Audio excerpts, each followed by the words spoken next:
My name is Mariah Martin, and for my research endeavor, I chose to prove that competitive cheerleading is a contact sport. When you hear the word cheerleader, what comes to mind?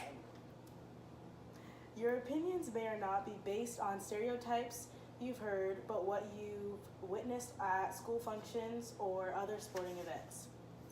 For generations, the world of cheerleading has been misconceived. What most people might not know or take into consideration, there is more to cheerleading than looking pretty and leading cheers for a crowd. Competitive cheerleading, that is.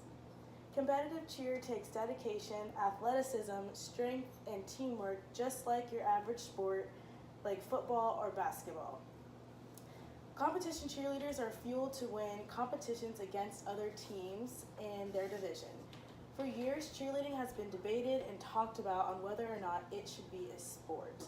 Although it has not yet been proven, people and organizations have ruled competitive cheerleading to be a strenuous contact sport or activity.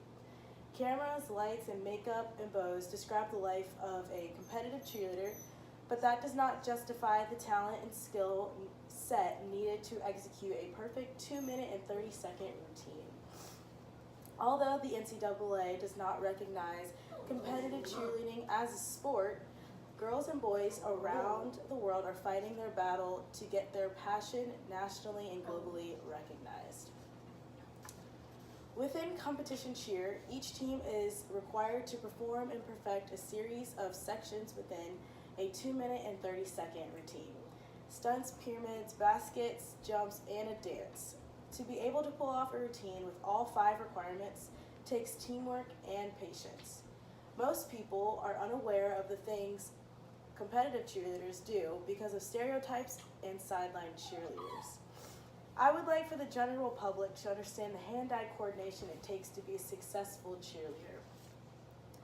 While performing or practicing such dangerous skills throughout a routine, injuries naturally become part of the sport. In an article from orthopedicsinstitution.org, it was said in a recent study that cheerleading was ranked 16th among sports with the highest number of injuries. From the United States Sports Academy, the National Center for Catastrophic Sports Injuries reported that 65.2% of all catastrophic injuries in youth sports are in cheerleading. A cheerleader falls from gymnastics-type stunts have been reported to have a greater impact than being tackled by a professional football player. During one performance, competitive cheerleaders will flip and twist their bodies through the air, catch girls that are airborne, and stack bodies on top of each other to build a 2-story pyramid. The competition, or All-Star Cheer, is run by the USASF, otherwise known as the U.S. All-Star Federation. They make all the rules from attire all the way to what you can and can't do while competing on the floor. Because of the high injury rate from this activity, spotters are required to come on the floor and stand behind stunt groups when a team is competing. The spotters are there to attempt to prevent injuries from fallen stunt groups, etc. What you might not know is that cheerleading started out as a men's sport back in the 1920s. The first team was located at the University of Minnesota, where there was a team of 6 men called the Yell Squad, in which then turned into a fraternity called Gamma Sigma. In 1923, women took over the sport after the men left to fight in World War II. During this time was spoken to be the birth of sideline cheerleading. These cheerleaders' ultimate goal on the side of the field or court is to encourage the team and keep the crowd energized by leading cheers and performing tumbling skills if able. Sideline cheer is the most popular and well-known type of cheerleading.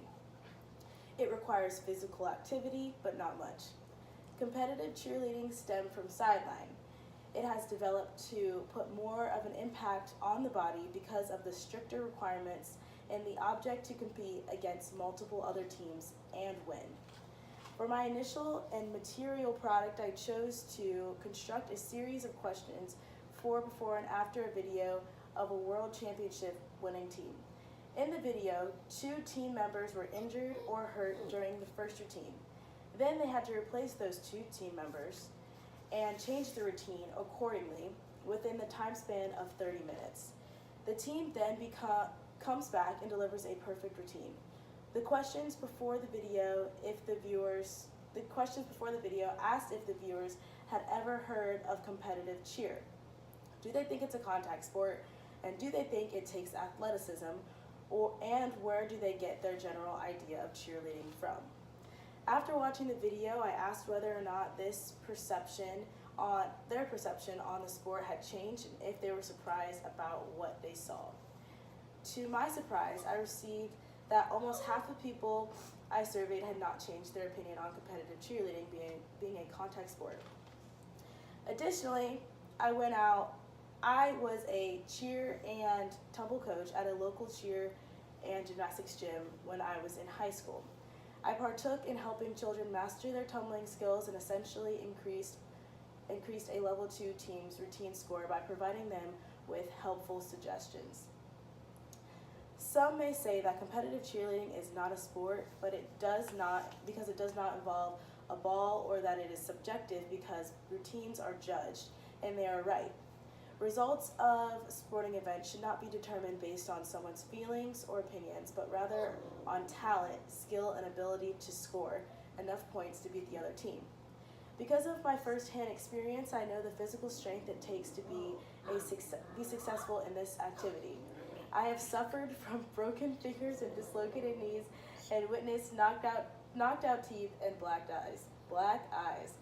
Competitive cheerleading is not something that should be categorized as easy, and I hope that I've helped you widen your perspective to my sport. Thank you.